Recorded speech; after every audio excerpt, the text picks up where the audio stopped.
How's it going, everyone? My name is Kenji. I'm from Fab 5. Thank you for the wonderful intro, too.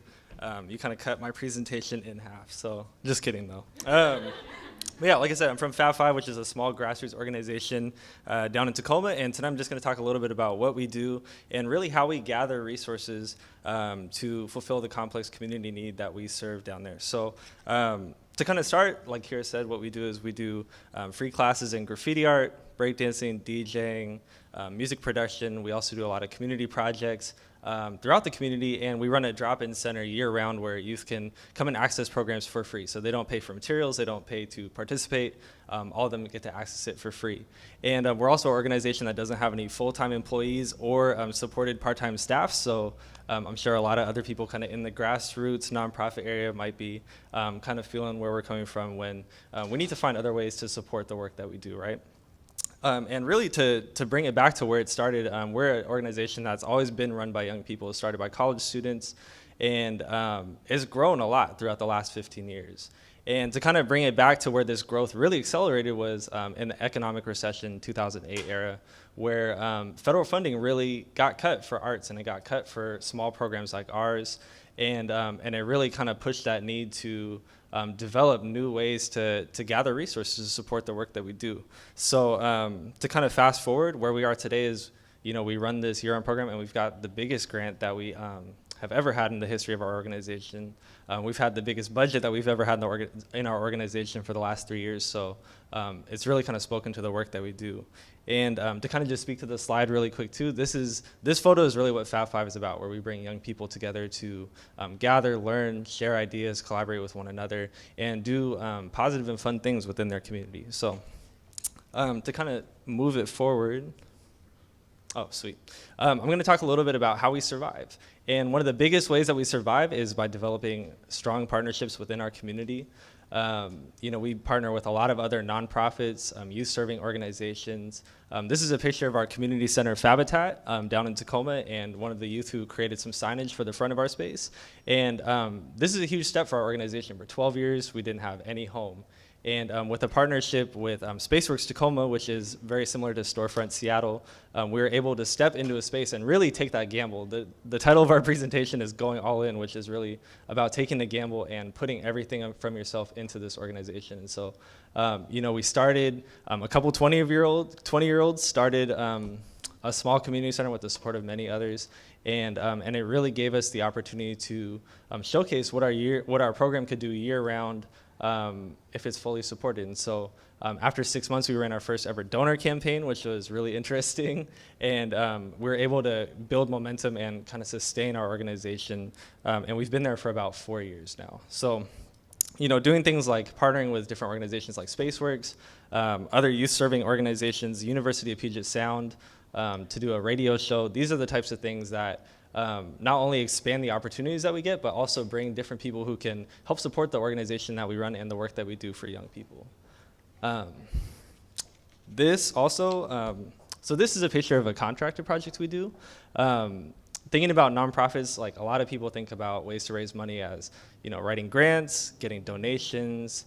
And somebody asked me, what is the difference between a nonprofit and a for-profit? And they told me, the answer really is none. There is no difference.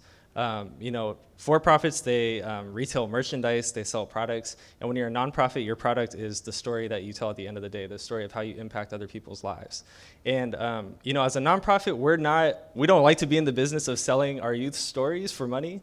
That's really not what we're about. But we're also a nonprofit with a huge pool of artists and really talented individuals who have skills that are in demand. And so one of those skills is doing mural work, and we do really unique murals. And this is a picture of a mural project. This is one of 8 walls within a company called Digital Control Incorporated. And they actually asked us to come and paint graffiti murals, which is really, really cool, crazy experience.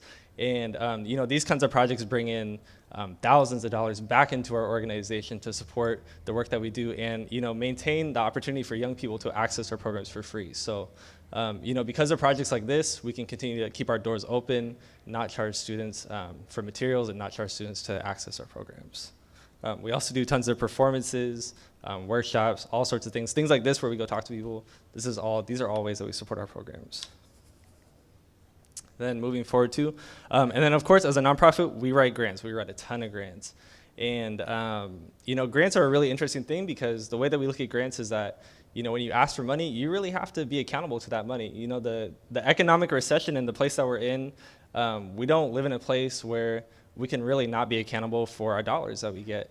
And at least, in a really small community like Tacoma and even Seattle too, your work really speaks for itself, and that's everything. So for us, we've had the opportunity to get some really cool grants, get some really innovative grants that can showcase the work that we do. Like this is a photo from our Connect 5 program. And so our Connect 5 is a mentoring program for young people to pair them up with an individual mentor and give them really individualized support to accomplish their own creative, professional, personal goals. And we started through a pilot project where we had a really small budget to work with about 10 young people. And this year we got fully funded by the city of Tacoma to work with 40 young people. And it's really just one of those things where it just expands and expands and expands. And so, it's still a gamble because we have to do the work right now. So I guess we'll see where that goes. But, really it's another step towards that growth for sustainability for our organization. And so if there's anything that I want people to take away from this presentation, is that everything you do is an investment. We've done a ton of projects where we don't get paid, we don't have a budget, but those types of things really bring back into our organization and build that reputation for us. And the quality and integrity of your work really speaks for itself. Like I said, we live in a place where if you're not doing what you say you're gonna do, you're not doing good work. It's more detrimental to you than trying to bolster up an image and trying to do these things, because at the end of the day, people really know, like they know the kind of work that you do. So, and for us, reputation's been everything. So, rolling with that and just, being yourself and doing what you say you're gonna do is really, I guess, the best advice I can give. So, that's my presentation for now. Thank you, and I'll be around.